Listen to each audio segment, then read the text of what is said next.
have a neighbor and I love my neighbors, and I recognized that the wife's family was always visiting. I knew the wife's brothers, the wife's sisters, parents, they were always there. And I did know that the husband had a family, several siblings and parents whom he liked, but they were never there. And as time passed, I recognized, and I'd hear things in the wife's comments like, wow, his brother's this or his mom's that, or, they're just whatever. And, you don't know everybody's stories, so you just kind of let it go. But as soon as the wife left, she divorced her husband, I noticed that he started hanging out with his family again. And as we would talk, I recognized how he always wanted to have a relationship with his family, but they would do the holidays at his wife's family's houses. They would do everything there. And I started noticing, because this was just one. I have many clients, and this is a pattern I see frequently, that many wives, or some wives, I don't want to say many, but enough that I wanted to do this video, wives will make sure their family is always known by their children. We hang out with wife's grandparents and they have holidays, and my children love my family. But then the husband's families are not unliked, they're just not present. In some cases, though, I have seen that the husband's families are unliked.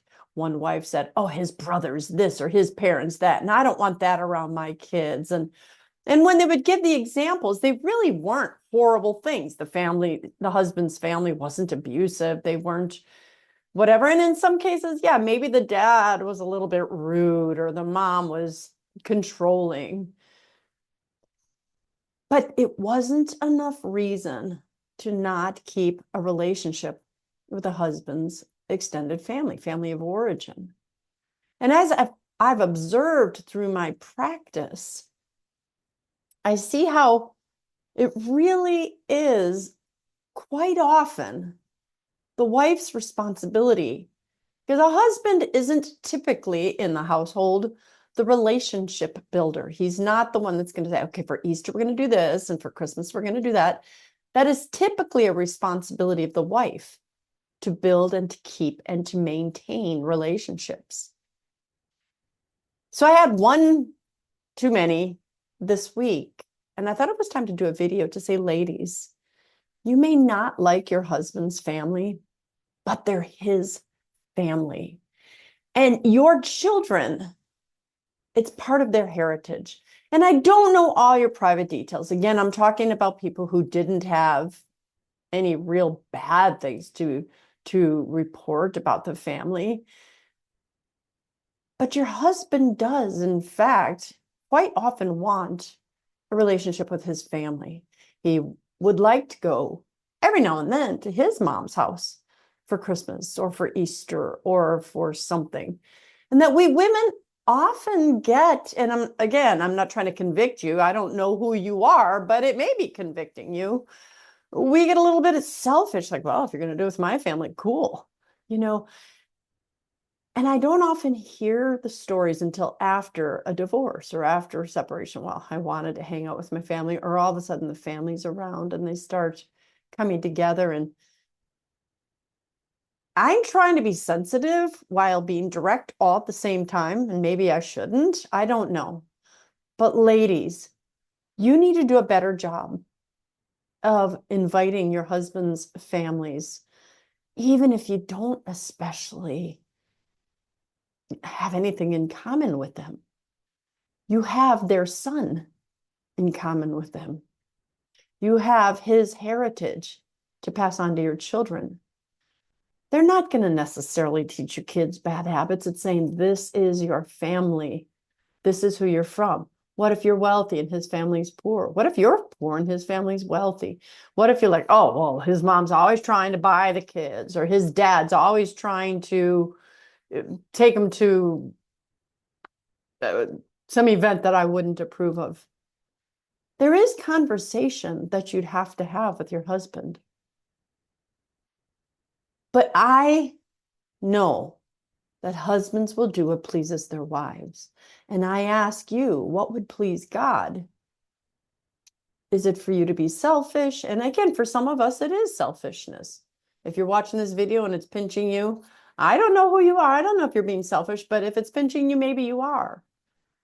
To be able to say, I am willing to go to your family's house. What if your family has a really nice house and your parents, his parents lived in a mobile home and maybe it wasn't as well kept, but maybe the hospitality is still hospitable. Search yourself. Ask yourself, why don't I go see my husband's family? Now, there are some cases where they were abusive, or your husband's like, oh, absolutely not. Do I want to be around them? But even in those cases, to build a relationship somehow, because I'm in the reconciliation business. I have seen reconciliations in situations that you guys couldn't even imagine. And I'm really grateful for that, because what we have to see is our own hardness of hearts, our own selfishness, our own egos, our own whatever quality or virtue or lack of virtue is causing us to be one-sided. I'd like to get an idea of what's your situation? Why don't you hang out with your husband's family? Is it really a good, valid reason? Have you talked to your husband about this, or you just kind of keep it quiet and just keep doing what you've been doing by going to your mom's house, your dad's house, your siblings' houses? Could be a relationship there that you're surprised to build. And one last thing, what you had with your husband's siblings as teenagers could be different. Maybe you didn't like them when you were teens. Maybe your brother-in-law or sister-in-law said or did something offensive. Forgiveness. Forgiveness. If you are the Christian, you are the Catholic, you are watching this, isn't it time to forgive? I don't know. Let me know what you think about this video, because with me being so vague with the examples, I'm not exactly sure if it's touching you, because it's really hard to encapsulate all these situations into one video without giving all the examples of all the stories. I just have noticed this pattern. You know, husbands leave your families, cling to your wives, which often means clinging to her parents, clinging to her family. And that's okay. That's good. But don't neglect the families of the husbands. They're the ones that made him into the man he is. They have something to offer. Let your children know where they came from. I'm Dr. Christine Bacon. Thanks for watching another informational Bacon Bit. And as always, remember to live your life sunny side up.